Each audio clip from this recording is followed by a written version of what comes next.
السلام علیکم دوستو، آج کی اس نشست میں انشاءاللہ ہم قرآن پاک کی سورہ بقرہ کی آیت نمبر 163 اس کا لفظی ترجمہ کریں گے اور اس پہ تھوڑی سی بات کریں گے۔ یہ آیت چھوٹی سی ہے مگر ہے بہت ہی گہری، تو چلو شروع کرتے ہیں دوستو۔ بسم اللہ الرحمن الرحیم۔ وَإِلَٰهُكُمْ إِلَٰهٌ وَاحِدٌ لَا إِلَٰهَ إِلَّا هُوَ الرَّحْمَٰنُ الرَّحِيمُ۔ اور معبود تمہارا، وَإِلَٰهُكُمْ اور معبود تمہارا، الہ معبود، واحد ایک ہے یعنی یکتا ہے۔ لا الہ نہیں عبادت کے لائق، الا ہوا سوائے اس کے، الرحمن الرحیم بڑا مہربان ہے، نہایت رحم والا ہے۔ یہ تو ہو گیا جی لفظی ترجمہ۔ اب اس کا ترجمہ کچھ یوں ہے کہ تم سب کا معبود وہ ایک ہی ہے، چاہے تم کافر ہو، چاہے تم مشرک ہو، چاہے تم کسی بھی دین سے تعلق رکھتے ہو، معبود تمہارا ایک ہی ہے۔ اور وہ کون ہے؟ اس کی تشریح اگلی آیت میں بیان کی گئی ہے، مگر یہاں پہ کہتے ہیں کہ اس کے سوا کوئی بھی معبود نہیں،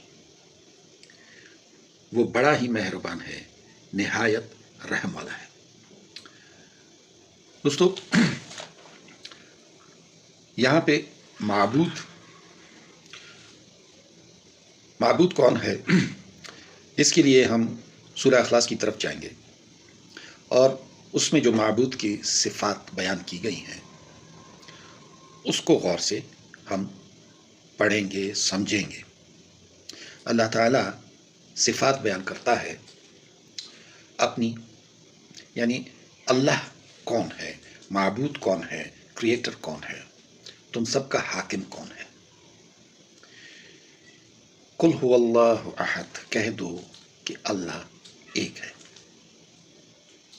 اللہ الصمد، اللہ بے نیاز ہے، اسے کسی قسم کی کوئی حاجت نہیں،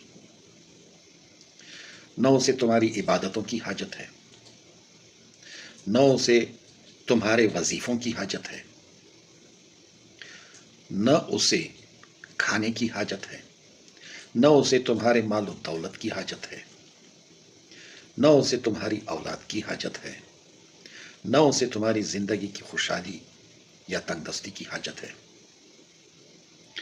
نہ اس پہ کوئی موسمی اثرات آتے ہیں، نہ وہ بیمار ہوتا ہے، نہ وہ نیند اس کو آتی ہے، نہ اسے کوئی غفلت آتی ہے جیسے اونگ آ جاتی ہے۔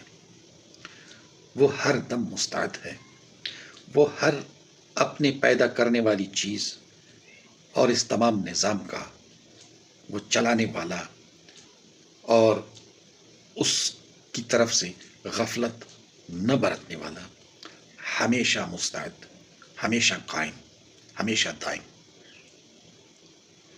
یہ صمد بالکل بے نیاز ہے۔ لم یلد ولم یولد،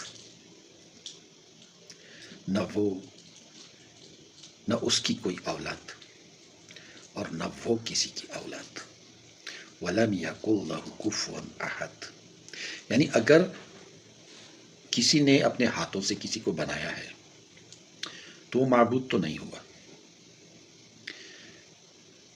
اگر وہ کریٹ کیا گیا ہے تو وہ معبود نہیں ہوا، اور اگر وہ کسی کی اولاد ہے تو بھی وہ معبود نہیں، اور اگر اس کی کوئی اولاد ہے تو بھی وہ معبود نہیں۔